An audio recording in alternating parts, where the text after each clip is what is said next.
What happens when innocence meets brutality? When love blooms in the darkest places? Join us for this heart-wrenching tale of Rosalyn, a 22-year-old woman forced into an arranged marriage with the cold, mysterious Colonel Dmitri Vulov. What begins as a loveless union forged for political alliance transforms into something far more dangerous and passionate than either could have imagined. Greetings, fellow dreamers. This tale is filled with love, secrets, and a twist you'll never forget. Step into the tale. The morning mist clung to London's cobblestones like a funeral shroud as Rosalyn Blackwood stared at her reflection in the tall bedroom mirror. The ivory silk wedding dress, crafted from her father's finest textiles, felt more like a burial gown than a celebration of love. "Stop fidgeting, dear." Her mother, Eleanor, adjusted the pearl necklace that had graced 3 generations of Blackwood women. "Colonel Vulov is a distinguished man. You should feel honored." Honored. The word tasted like ash in Rosalyn's mouth. At 22, she had met Colonel Dmitri Vulov only twice, and both encounters had been as warm as a military inspection. He stood tall as an oak with steel-gray eyes that looked right through her, his jaw set in permanent disapproval of everything around him. "He doesn't even smile, Mother," Rosalyn whispered, her green eyes reflecting desperation in the mirror. "Not once have I seen him show warmth." Eleanor's hand stilled on the necklace clasp. "Warmth is a luxury, Rosalyn. Security is necessity. Your father's business dealings with the military have attracted dangerous attention from political rivals. This marriage will protect our family's interests." The carriage ride to St. Mary's Cathedral felt like a journey to the gallows. Her father Thomas sat beside her, his weathered merchant's hands folded tightly in his lap. "I know this isn't what you wanted," he said quietly as cathedral bells came into view. "But Colonel Vulov has promised to treat you with respect. His pension and family estate will ensure you never want for anything." "Except love," Rosalyn replied softly. Thomas squeezed her gloved hand. "Sometimes love grows where we least expect it." St. Mary's Cathedral was filled with London's military elite and prominent merchants. Ancient stones whispered of countless unions within these walls, some born of passion, others of cold practicality. Rosalyn wondered which category hers would fall into. As she walked down the aisle on her father's arm, her eyes found Colonel Dmitri Vulov waiting at the altar. He wore his dress uniform with gleaming brass buttons and rows of service medals, his dark hair perfectly styled, posture speaking of years of military discipline. He was undeniably handsome in a severe, unapproachable way. When their eyes met, she searched his face for any sign of emotion. She found none. He watched her approach with the same expression he might wear while reviewing troop formations. Professional, detached, cold. "Dearly beloved," began Reverend Morrison, his voice echoing through the cathedral. "We are gathered here today to witness the union of Colonel Dmitri Vulov and Miss Rosalyn Blackwood in holy matrimony." The ceremony proceeded with clockwork precision. When prompted, Dmitri spoke his vows in a voice clear and strong but devoid of feeling. "I, Dmitri Vulov, take you, Rosalyn Blackwood, to be my lawfully wedded wife, to have and to hold from this day forward." Rosalyn's voice trembled as she repeated her vows, their weight settling on her shoulders like a heavy cloak. When Reverend Morrison pronounced them husband and wife, Dmitri lifted her veil with mechanical precision and placed a brief, proper kiss on her lips. It was the kiss of duty, not desire. At the reception, Rosalyn moved through the crowd like a ghost at her own funeral, accepting congratulations while her new husband discussed military matters across the room. He hadn't spoken a personal word to her since the ceremony ended. "Military men can be challenging husbands," commented Mrs. Patricia Ashworth, the banker's wife. "They're trained to compartmentalize their emotions." As evening approached, Captain James Fletcher, one of Dmitri's subordinates, approached Rosalyn near the garden entrance. "Your husband doesn't seem like much of a celebrant," he observed with unusual directness. "No," she agreed, surprised by his candor. "He seems eager for this to be over." Captain Fletcher glanced toward Dmitri, then back to her. "The colonel isn't what he appears to be, Mrs. Vulov. His reputation for coldness comes from necessity, not nature." Before Rosalyn could ask what he meant, Dmitri appeared beside them like a shadow. "Captain Fletcher," he said, his tone more command than observation, "I believe your wife is looking for you." "Of course, sir." Fletcher gave Rosalyn a meaningful look before departing. "Congratulations again, Mrs. Vulov." As their coach rolled the war at Thornwood Manor in complete silence, Rosalyn studied her husband's profile in the dim lamplight. His jaw remained set in its perpetual line of determination, eyes fixed on something beyond the glass. "Colonel," she began tentatively, "might I ask what I should expect when we arrive at Thornwood?" He turned to face her fully for the first time since leaving the cathedral. In the flickering light, his eyes looked less like steel and more like storm clouds. "You will have your own quarters. The housekeeper, Mrs. Petton, will acquaint you with household routines. I maintain regular hours and expect the same from my staff." "Your staff?" Rosalyn repeated quietly. "The household staff," he clarified, though something in his tone suggested the correction was more for his benefit than hers. "I see. And what role am I to play in this household?" Dmitri was quiet for a long moment, as if the question required careful consideration. "You will be mistress of Thornwood. Mrs. Petton will defer to your wishes regarding domestic matters. I ask only that you maintain standards befitting a military officer's home." Another pause filled only by horse hooves on cobblestone and the creak of coach wheels. "Regarding our marriage itself," he continued, "it serves a purpose for both our families. I will treat you with the respect due a lady of your station. In return, I ask for your patience as we both adjust to this arrangement." Rosalyn felt a chill that had nothing to do with the evening air. "An arrangement? Is that what this is to you?" Dmitri's expression remained unchanged, but she thought she saw something flicker in his eyes. "What else would you call it?" "I don't know," she answered honestly. "I had hoped that perhaps in time it might become something more. Hope is a dangerous thing, Mrs. Vulov. It leads to disappointment more often than fulfillment." With those words, he turned back to the window, effectively ending their first real conversation as husband and wife. But as Thornwood Manor came into view, its imposing silhouette against the starlit sky, Rosalyn noticed something that chilled her more than his cold words. The estate was surrounded by armed guards, and every window blazed with light despite the late hour. Thornwood Manor loomed against the night sky like a fortress preparing for siege. As their carriage passed through the iron gates, Rosalyn counted at least a dozen guards patrolling the grounds, their rifles glinting in the moonlight. "Why so many guards?" she asked, but Dmitri had already stepped from the carriage and was speaking in rapid, hushed tones with a man she didn't recognize. Mrs. Petton, a stern woman with graying hair pulled into a severe bun, greeted Rosalyn at the massive oak doors. "Welcome to Thornwood, Mrs. Vulov. I've prepared the blue suite for you, as the colonel requested." The blue suite was elegant, but felt more like luxurious imprisonment. Heavy curtains blocked the windows, and Rosalyn noticed the door had an unusual lock, one that could be secured from the outside. "Mrs. Petton," she called as the housekeeper prepared to leave. "Those guards outside, are they always here?" The older woman's face tightened. "The colonel values his privacy, ma'am, and his safety. I'd advise you to stay within the manor grounds. For your own protection, of course." Alone in her gilded cage, Rosalyn changed from her wedding dress into a simple nightgown, her hands trembling as she folded the ivory silk. Through the thick curtains, she could see shadows moving across the grounds. Hear muffled voices speaking in what sounded like Russian. A soft knock interrupted her thoughts. She opened the door to find Dmitri standing in the hallway, still wearing his dress uniform but with his jacket unbuttoned, his usual rigid posture slightly relaxed. "I wanted to ensure you had everything you needed," he said, his voice softer than she'd heard it before. "I have questions," she replied boldly. "About the guards.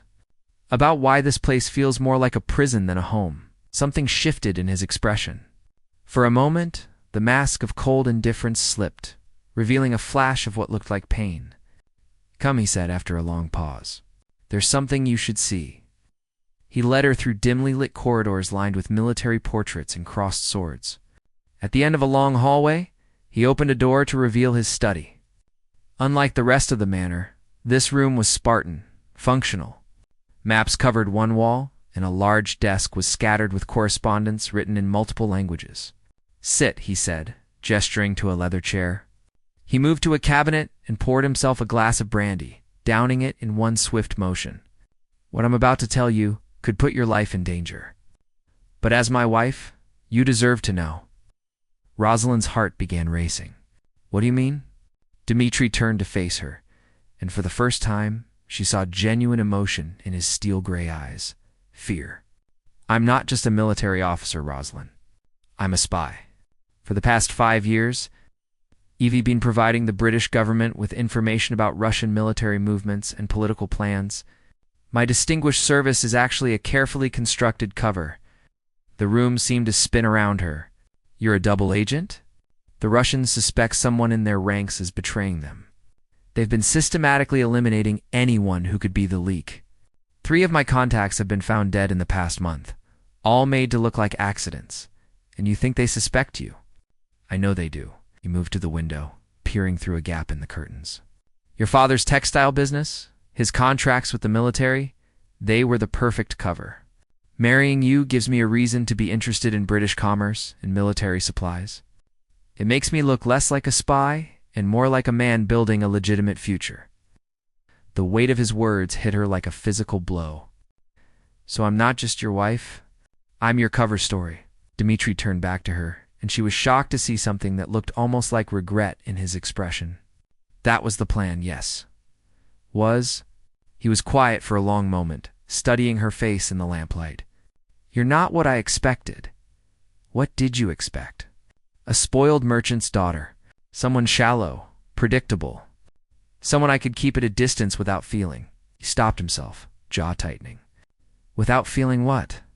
she pressed. Before he could answer, a sharp whistle pierced the night air outside, followed by the sound of running feet. Dmitri immediately blew out the lamp and moved to the window. "They've found us," he said, his voice returning to its military crispness. "Get back to your room. Lock the door, and don't open it for anyone except Mrs. Petton. Russian agents, they've tracked me here." He moved to his desk, quickly gathering papers and shoving them into a leather satchel. "If something happens to me, there's a letter in the top drawer addressed to Captain Fletcher. Give it to him and no one else." The sound of breaking glass came from somewhere in the manor.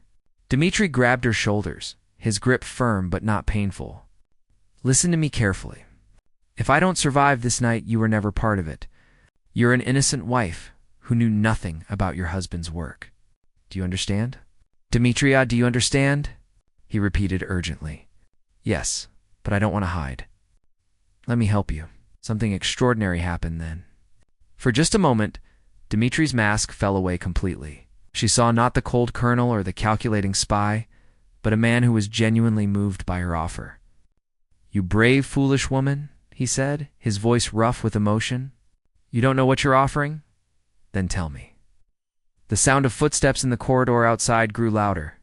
Dmitri looked toward the door, then back at her, and made a decision that would change everything. "Can you shoot a gun?"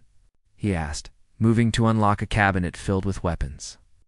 "My father taught me to hunt," Rosalyn said, surprised by the steadiness of her own voice as Dmitri pressed a small pistol into her hands. "Good. Stay behind me and shoot anyone who isn't Mrs. Petton or myself." His transformation from conflicted husband to lethal operative was swift and complete. "Whatever happens, don't let them take you alive." The words should have terrified her, but instead, Rosalyn felt a strange sense of purpose. For the first time since her wedding that morning, she felt truly alive. They moved through the darkened corridors like shadows, Dmitri's hand occasionally touching her back to guide her. The manor had fallen into an eerie silence, broken only by the distant sound of men searching the grounds. "The servants?" she whispered. "Gone. Mrs. Petton moved them to the village at sunset. She's been with me for 3 years, knows the drill." They reached the main staircase when a voice called out from the foyer below. Speaking in accented English, "Colonel Vulov, there is no need for this drama. We simply wish to speak with you." Dmitri pressed Rosalyn against the wall behind a marble column and peered over the banister. 3 men in dark clothing stood in the entrance hall, and she could see the outlines of at least two more near the doors. "Volkov," Dmitri murmured, his voice tight with recognition. "I should have known they'd send him." "Who is he?" "The best killer the Russians have. And unfortunately, someone I once called friend." The man below called out again. "We know about your little arrangement with the British, Dmitri. 5 years of betrayal. Did you really think you could hide behind a marriage to some merchant's daughter?" Rosalyn felt Dmitri tense beside her. The casual way Volkov referred to her stung more than she expected. But perhaps Volkov continued, his voice taking on a cruel amusement. "Your new wife doesn't know what kind of man she married. Shall we tell her about Prague, Dmitri? About the family you abandoned there?" "Prague," Rosalyn whispered, but Dmitri's face had gone white. "Or perhaps about Maria Keslova, the woman who died because you chose your mission over her life?" The name hit Dmitri like a physical blow. Rosalyn watched as something inside him crumbled, his carefully maintained composure shattering. "That's not what happened," he said, but his voice lacked conviction. "Bring your wife down, Dmitri. Let us discuss this like civilized men. She deserves to know the truth about the monster she married." Rosalyn made a decision that surprised them both. Before Dmitri could stop her, she stepped out from behind the column and walked to the top of the stairs. "I already know what kind of man I married," she called down to Volkov. "The question is, what kind of men break into someone's home on their wedding night?" Volkov looked up at her with interest, his pale eyes appraising. "Ah, the bride. You are more spirited than your husband led us to believe." "My husband doesn't know me very well yet," she replied, keeping her voice steady while her heart hammered against her ribs. "We've only been married a few hours. Then you don't know about his previous wife? The one who died in Moscow while he was selling secrets to your government?" The words hit her like ice water. Rosalyn glanced at Dmitri, seeing confirmation in his stricken expression. "I see. He hasn't mentioned her," Volkov said with satisfaction. "Maria was beautiful, innocent, like you. She believed in him completely, even when the evidence of his treachery was undeniable." "Stop," Dmitri said, emerging from the shadows, his pistol trained on Volkov. "She died, calling his name, you know. Even as the flames consumed their home, she thought he was coming to save her." "You burned down the house," Dmitri said, his voice raw. "You murdered her to get to me. We were defending our country from a traitor, just as we're defending it now." Rosalyn felt the world shifting beneath her feet. Everything Dmitri had told her, every moment of connection she'd felt, had been built on lies and blood. "How many others?" she asked quietly. Dmitri looked up at her, and she saw the answer in his eyes before he spoke. "Rosalyn, please let me explain how many other wives? How many other innocent women have died because of your choices?" "Just Maria," he said desperately. "Only her. I swore I'd never let it happen again. That's why I tried to keep you away. Why I wanted this to be just an arrangement." "But it's not just an arrangement anymore, is it?" Volkov called out, his voice mocking. "I can see it in how you look at her, Dmitri. History repeating itself." The sound of approaching horses thundered outside. Volkov smiled coldly. "Reinforcements," he explained. "We came prepared for your usual tactics, but we didn't expect your wife to be so cooperative." "Cooperative," Rosalyn repeated. "Oh, yes, my dear. Did you think we found this place by chance? Your father's business records, the wedding announcements, and our family's known associates. We've been watching you for weeks." Dmitri's face went ashen as the implication hit him. "You've used her. You knew I'd never be able to keep her completely separate from this. You needed to draw you out. A man protecting his secrets is dangerous. A man protecting someone he cares about is vulnerable." Rosalyn felt sick as she understood. She hadn't just been Dmitri's cover story. She'd been Volkov's bait. "The guards you posted," she said to Dmitri. "The extra security. You knew this was coming." "I hoped I was wrong," he replied quietly. The front doors burst open and more armed men poured into the foyer. Volkov raised his hand and they stopped. "Now then," he said pleasantly. "I believe we have some business to conclude. Colonel Vulov, please join us. And bring your weapon. I'd hate for this to be too easy." Dmitri looked at Rosalyn one last time, and she saw something that broke her heart. The same expression of hopeless love that must have been on Maria's face as she died. "I'm sorry," he said, then did something she didn't expect. He tossed his pistol down the stairs where it clattered across the marble floor. "I surrender," he called to Volkov. "But you let her go. She's innocent in this." Volkov laughed. "Innocent? My dear Dmitri, there are no innocent people in war. Only casualties we haven't created yet." And with those words, Rosalyn realized that her wedding day had been the least of her worries. The night was far from over, and she was no longer sure who, if anyone, she could trust. "No," Rosalyn said, her voice cutting through the tense air like a blade. "He doesn't surrender." Every eye in the foyer turned to her as she raised the pistol Dmitri had given her, pointing it directly at Volkov's chest. "Mrs. Vulov," Volkov said with amusement. "Surely you don't think one woman with a small pistol can?" The gunshot echoed through the manor like thunder.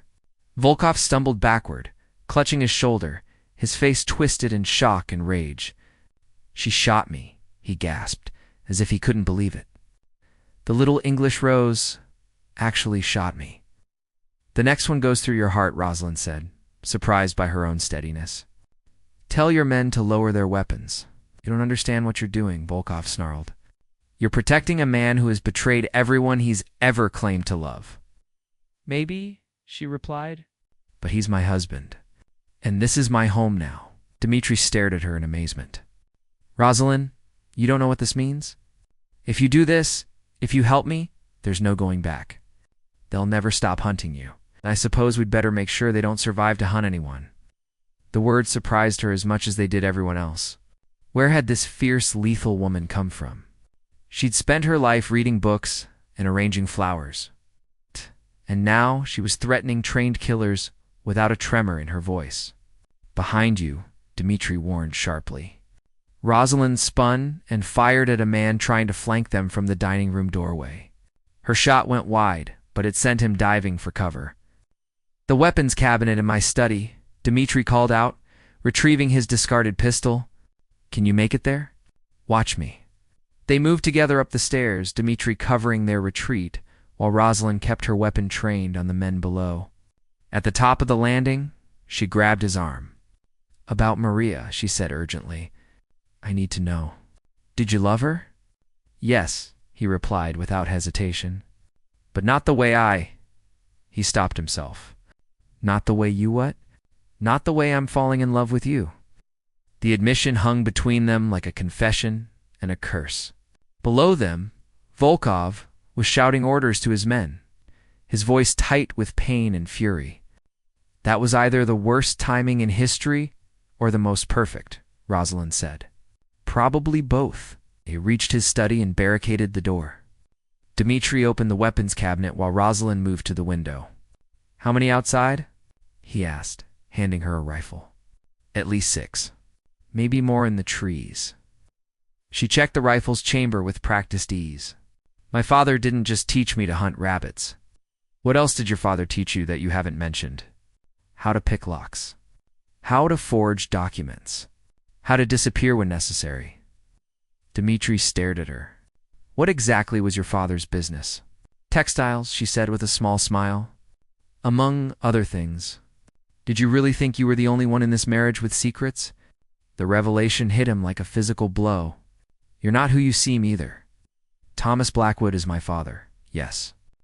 But he's also been moving intelligence through his textile trade routes for years. Nothing as dramatic as your work, but the British government has found his business connections useful." "You knew," he said slowly. "You knew what I was before we married." "I suspected." "The arranged marriage, the Russian connections, the military contracts. It all seemed too convenient." She positioned herself at the window, rifle ready. "What I didn't know was that I'd actually care about you." The sound of splintering wood came from the corridor as Volkov's men began breaking down doors in their search for them. "They'll reach us in minutes," Dmitri said, loading another pistol. "There's a passage behind the bookshelf that leads to the stables. You can escape? Without you? I have to finish this, Rosalyn. Volkov won't stop until one of us is dead. If I run now, he'll just follow, and eventually he'll use you against me the way he used Maria. Then we finish it together. I can't ask you to, you're not asking. I'm choosing. She turned from the window to face him fully. In the carriage tonight, you asked me what I wanted our marriage to become. This is my answer. Whatever you are, whatever you've done, I want to stand beside you. Not behind you, not protected by you. Beside you. Study door exploded inward. Volkov stood in the doorway, his left arm in a makeshift sling, his face a mask of rage. Enough games, he snarled. You want to play the devoted wife? Then you can die with him. But as his men filed into the room, Rosalyn did something that changed the nature of the game entirely. Actually, she said, lowering her rifle, I think we should all have a conversation about my father's business. Specifically, about the Russian documents he's been intercepting and copying for the past 3 years. Volkov's expression shifted from rage to keen interest. What documents? Troop movements, supply routes, assassination targets? Including yours, Mr. Volkov. Did you know the Kremlin considers you a liability? They're planning to eliminate you once this mission is complete. She was lying, but her voice carried such conviction that Volkov hesitated. Impossible. I'm their most trusted operative. Are you? Then why did they only give you 6 men for this mission when you requested 12? Why did they refuse to provide the backup you asked for? Dmitri watched in amazement as his wife wove a web of deception that played on every spy's deepest fear, betrayal from within. You're lying, Volkov said, but uncertainty crept into his voice. The documents are hidden in my father's warehouse in London. I can take you to them. But first, I want assurance that my husband and I will be allowed to leave England alive. Rosalyn, Dmitri said quietly. What are you doing?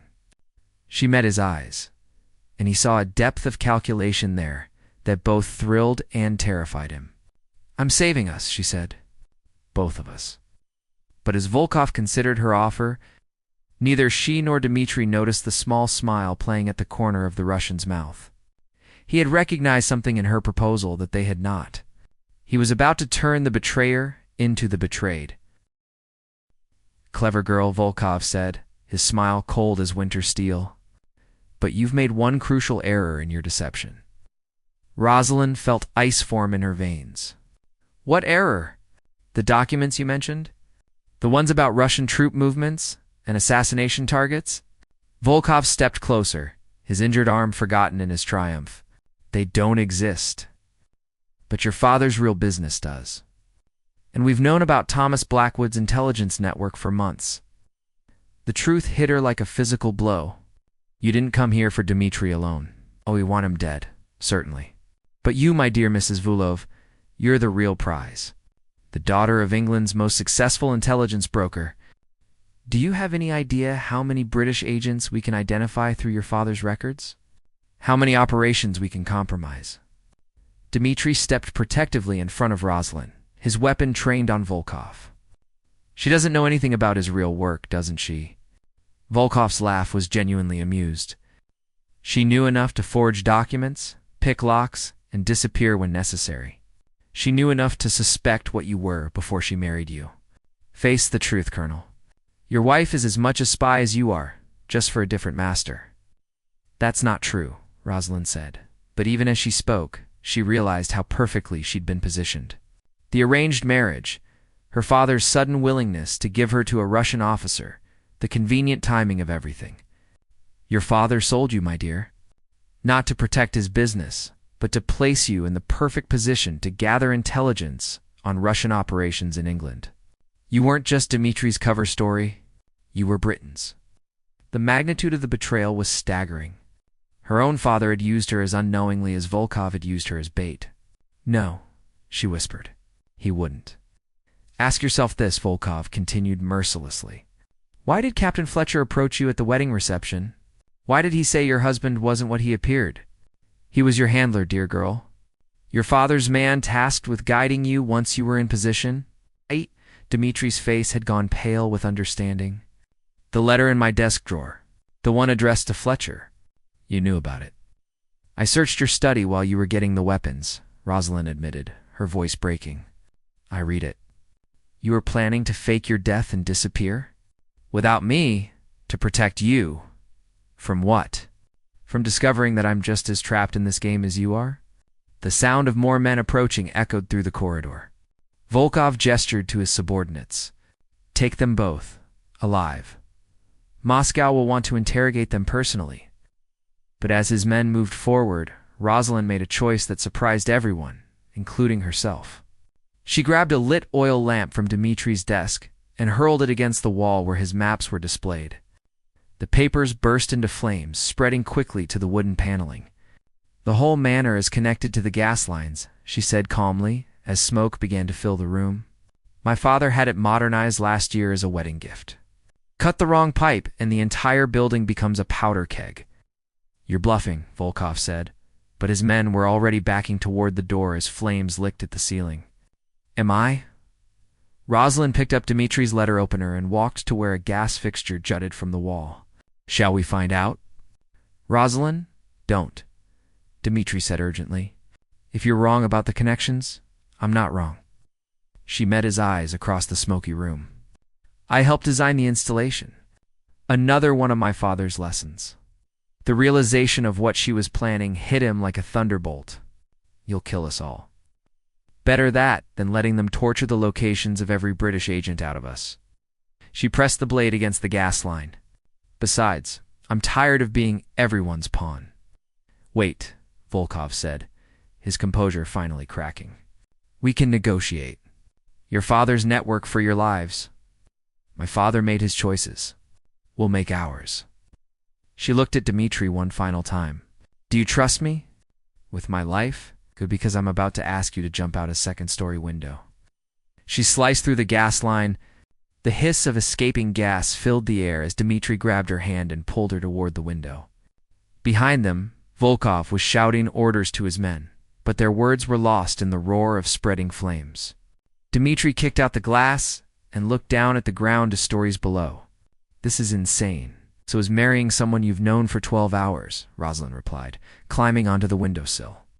But sometimes insane is the only choice that makes sense. They jumped together as the gas ignited behind them. The explosion lit up the night sky like a fallen star. They hit the ground hard, rolling across the frost-covered grass as debris rained down around them.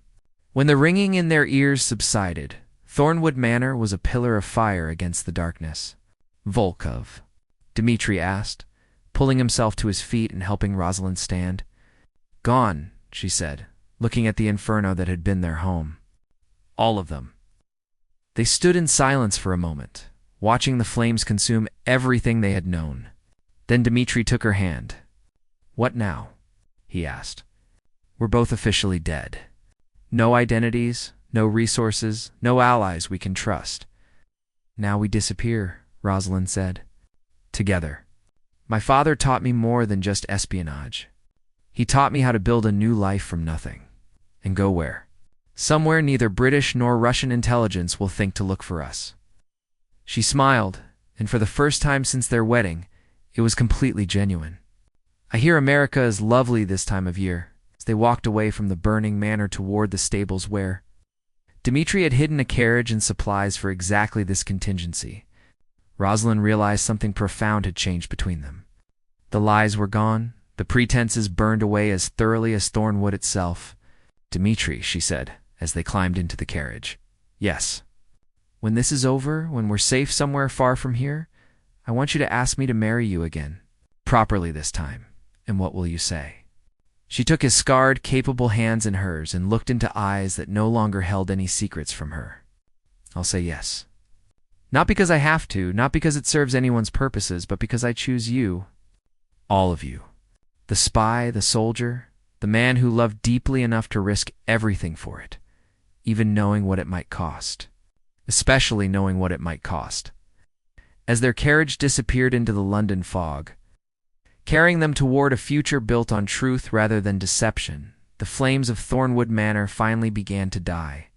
But what had been forged in that fire between 2 damaged souls would burn bright for the rest of their lives.